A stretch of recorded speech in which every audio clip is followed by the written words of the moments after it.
Good morning, you're watching Morning Headlines. I'm Aziff and it's the 23rd of April. Now, today's newspapers are continuing the discussion on the recent bus accidents that has been occurring over the past few weeks. Now, there's been 6 accidents so far, so the Star runs with the headline, "Driving them crazy, the blame game has started."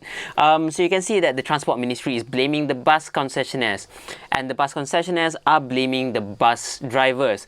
Now, the case here is that apparently, according to the report inside the Star, if you will flip inside, the bus drivers are apparently holding these bus companies ransom, saying that if you're gonna reprimand us, we're not gonna drive for you anymore. And I think it comes down to the idea that there's gonna be a shortage of bus drivers, so who else are you gonna have to drive your buses? If you go into the Star and read, you will see a lot of flurry of finger pointing in this one. But then again, this is all problems. Let's go on to solutions, which is something the Malay Mail is running in today's front page, where the ministry gets stuff with bus drivers and their operators. Now, among them, we have double-decker buses are being banned temporarily on hills. We have daily drug tests which are going to be administered to these bus drivers. All buses are going to be fitted on with seat belts, which is a funny thing when you come to think about it. There's going to be a rating system to monitor the bus performance. Now, I'm not sure how that will work out because, quite frankly, we have a lot of rating monitor systems, but whether or not it ever changes anything is another question entirely. And finally, of course, one of the solutions offered is that they're going to refix the design and construction of the buses to comply to UN standards. So with all the solutions offered by the Transport Ministry, this has been a long-standing issue, so we're just hoping that maybe this will do something, right? But then again, it could all just be rhetorics as usual. Utusan Malaysia runs on the same vein, although being a bit more specific with it. Wajib uji air kencing. So this is in reference to the urine test that they're going to be conducting on these bus drivers. Now, Newsrates Times run the headline "Test and Ban."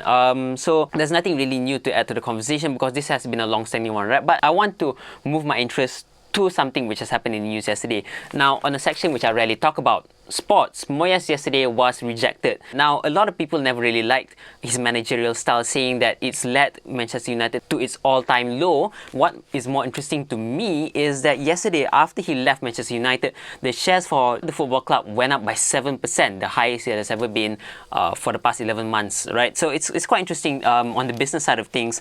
But my next story, we have seen a Harem, which goes on 2 different stories. And you have the first one is about how DAP is rejecting Hudud. Now, PAS, of course, is vehement on running its Islamic State in Kelantan, pushing its bill out sometime in its next few weeks, right? But of course, DAP, being the secular party it is, says that, you know what, PAS, stop with your vision for an Islamic State. Let's just stay secular. So there's a lot of tussle going on between these 2 parties, and PKR standing in the middle, not knowing what stand it wants to take. But enough on that, right? We have another story up here, which should concern the Selangor Fox. Selangor MB Khalid Bahim has finally come out to say that, look, our water levels are low, so we might look forward to actually draining water from lakes which were formerly tin mines. So whether or not that will help Selangor's current water crisis remains to be seen.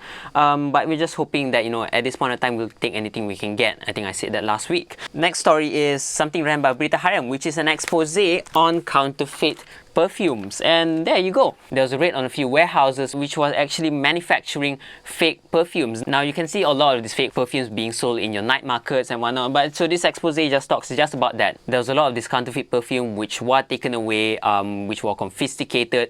And there was even a woman who tried to offer a bribe of 4,000 ringgit, but obviously it was turned down. Good job, guys. Really good job. And so we have our next story, which is in The Sun, which continues the MH370 saga. They have in nice big red letters, "No way."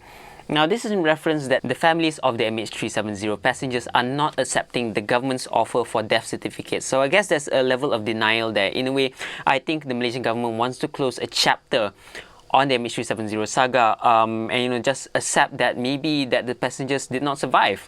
But I suppose the families are still grieving, and at this stage of time, it's difficult to accept that their loved ones are gone. That's as much as new updates you can get from this current saga. We'll continue to update as it goes on. And finally, let's go on to our favourite tabloid paper in Malaysia. We have Harem Metro running different facets of society life. The first one over here you can see is a story about a kid who got murdered and his final text message sent to his mother.